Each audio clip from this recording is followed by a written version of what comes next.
What's up, you guys? Welcome back to the YouTube Barber Academy. The YouTube Barber Academy. If I had $1 for every single time I heard somebody say, yeah, my fades are coming together, but I can't seem to get out that final line, the skin line, the trimmer line. I can't erase it. How do I do it? Today's video, we're just gonna put this topic to bed once and for all. And probably the most important thing you need to make sure that you have is you gotta have your stuff set up correctly. So we're gonna start there. We're gonna take you from start to finish. And I promise you guys, at the end of this video, you are no longer going to struggle removing your skin lines. So let's get started. So the very first thing I'm gonna ask you guys, have you watched many tutorials, both on YouTube or Instagram or wherever else, and you notice that they're using a hell of a lot of clippers or a couple different trimmers, and you think that your one clipper and one trimmer are going to be able to stack up and going to be able to do this? It can, but it has to be set up correctly. But there's an easier way, and I will show you that way. So why do people have so many clippers, and why do they use so many clippers when they're doing the tutorials? It really doesn't matter why they're doing it per se, but each clipper might be set up a little bit different, and it might help you do certain parts of your process a little bit easier. Now, I'm gonna give you a piece of advice. You guys could take it or leave it, but I always work with 2 clippers and I always work with 2 trimmers. One of my trimmers, I keep it set back a little bit. The other one is very tight. It makes perfect lines. It'll get down as close as possible to my electric shaver. Secondly, with my clippers, one of them always has a taper blade on it and the other one always has a vapor blade on it. A vapor blade cuts just like a fade blade, but it's a little bit serrated on the edge and it makes it a little bit more forgiving. So if I was going to pick only one blade, one clipper going forward, I would make sure that it had a vapor blade on it. But because I don't have to do that, I will have a taper blade on my station as well. A lot of you guys, like myself, have overlooked your taper blade. You didn't realize what it could be used for, how to use it properly, and how to give yourself the best advantage. That's fine. I was in the same boat and it wasn't all that long ago. But let me bring you into the light. The most difficult part of your haircut is going to be in between skin and about the number 1. I would actually say about the half guard, but in between skin and the number 1, that's where you're gonna struggle with the most. So let's talk about this small jumps concept. We need to make a very small jump between where we went with our skin and our trimmer. So if you're starting out by putting your trimmer line in, that's fine, but you need to have a machine that will be able to remove that line. And that's why you have to be able to cut as close to your trimmer as possible with your clipper. And that's where we bring in this term, zero gapping. So when it comes to zero gapping and setting your blade the proper way, you wanna make sure that your moving blade and your stationary blade are as close together as possible. However, I never want to see my moving blade overlap the top blade. If that happens, you could cut somebody and it's not really gonna improve the performance of your haircut at all. I want it to be set very close. I need to make sure both my blades are parallel. Now that will allow me to get as close as I possibly can with this unit. However, with my taper blade, it doesn't need to be zero gapped and I don't want it zero gapped as close. I want something that could get that next step up. We'll talk about that in a second. Now, assuming that my vapor blade can cut as close as possible to my trimmer, now I know I can remove that line and I don't have to worry about it. And if my trimmer is set zero gap tight, I know that it can remove anything that I do with my electric shaver. You smelling what I'm stepping in? I hope that you are. Now, the next step up, you would say would be just an open taper, right? That's true. However, if we have our taper blade will actually leave the hair a little bit longer and we'll do the same thing with that. So, as long as we have one trimmer that's set back, one trimmer that's set tight, one clipper with a vapor blade, one clipper with a taper blade, we're really gonna be able to tackle any length that we need down here. This cannot be overlooked. No, you can't just use anything set up any particular way and think that you're gonna have success. You can do it if you're good enough, but especially if you're new to this thing, you're really going to struggle. So give yourself a chance at having the right setup first before you move into the next step. There are a few things you can do to make this easier for yourself. You don't have to put in your line with a trimmer. You can put in your line with a closed taper. It actually makes a lot of sense to do that because if you put in the line with the closed taper, the clipper theoretically should be able to remove that line.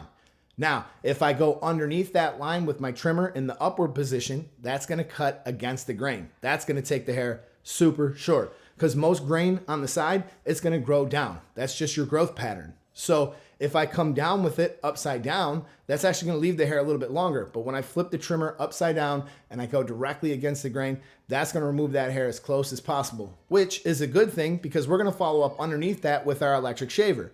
When we do so, we get pretty close to that line. We want to start flicking out and reducing that pressure.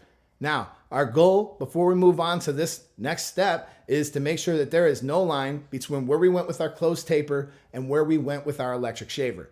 As long as that part is done, and it's done fairly correctly, because you can go back, we can fix this, and that's why we have our setback trimmer, but we can go back and we can fix that. So as long as that's set correctly, now we can actually get into the process of removing the line. One of my favorite ways to remove this line is by setting in some guidelines first. So the first step that I usually always do is I'll put the clipper in the open position. I'll push the lever all the way down. That's going to leave the hair a little bit longer, and I'm going to make a guideline. So I'm going to start with this completely open, and my goal is to scoop in a tiny little guideline. I'm looking to go about the width of my pinky.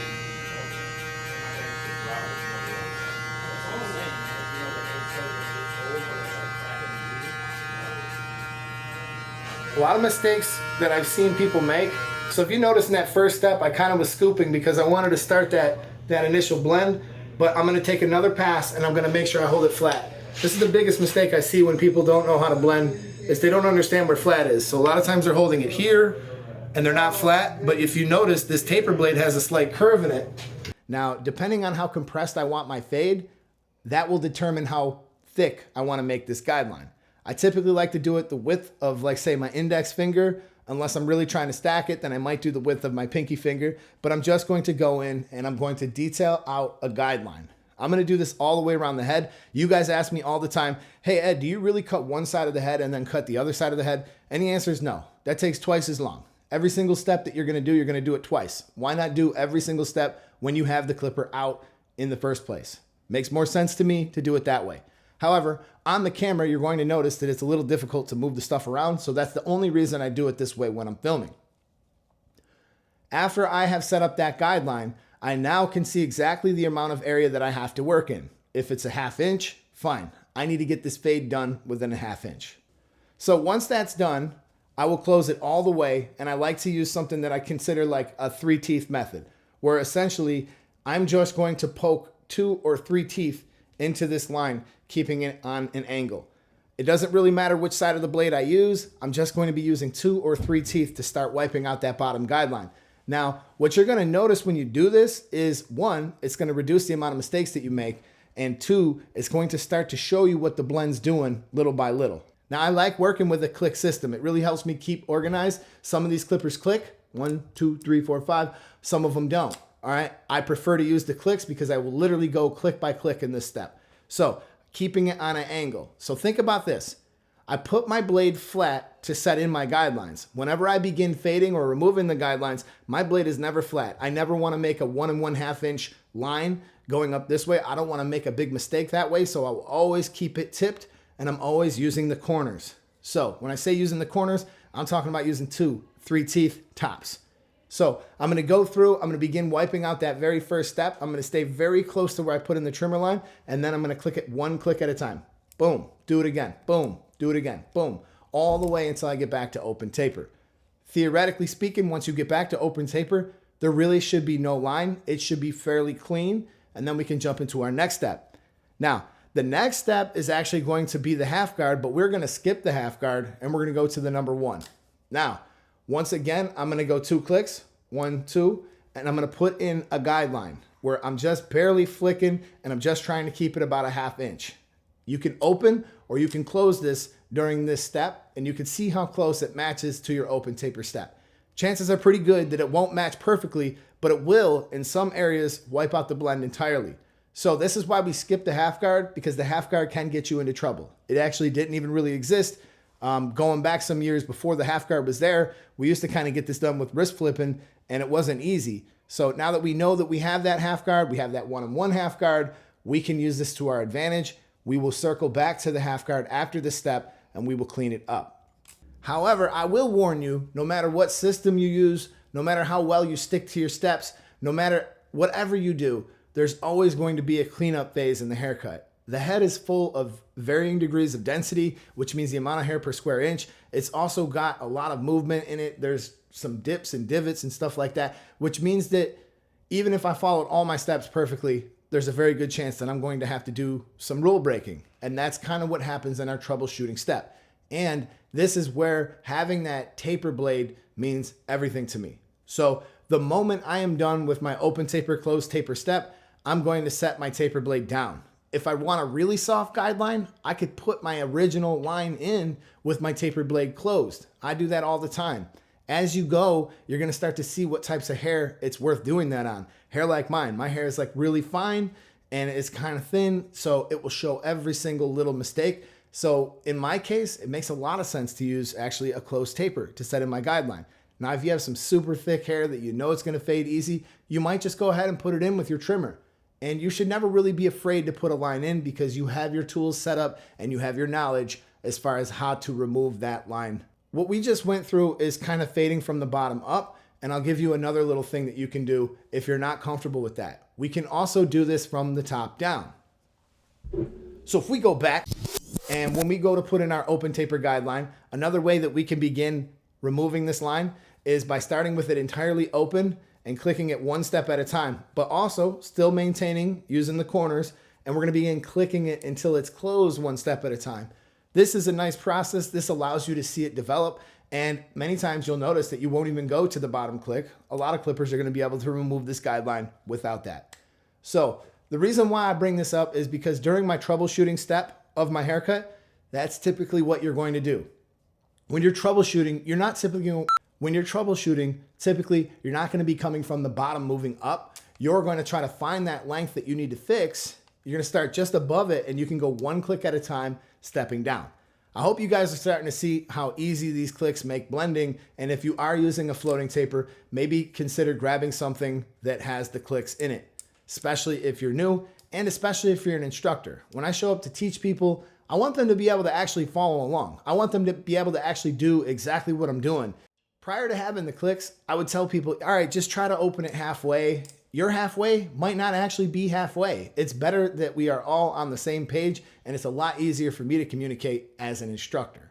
So once we get to a certain point in our haircuts, moving forward, we're going to be learning how to do some shear over comb, how to do some clipper over comb to reshape the profile, and there's a lot of little troubleshooting steps that we can do along the way. But I just wanted to break down to you guys the way that we remove these skin lines, how easy it can actually be. And if you guys follow along in my 6 phases, it could not be easier. Because phase 1, removing the bulk setting in the skin line using the electric shaver. Phase 2, we use some clipper over comb and we make a little bit of a connection to the top. Phase 3, we cut the top. Phase 4, now we know where we're starting from, where we're going to, so we're going to execute the blend in phase 4. Phase 5 is the edge up, and phase 6 is troubleshooting. And if you want to add some enhancements, do the beard, use the razor. So it's a very simple system. It's very departmentalized and it makes it really easy to learn. So if you guys want to follow along the 6 phases playlist, I'll put that right up here. I hope this video helps you guys execute and remove those skin lines, and I hope it gives you some confidence going forward.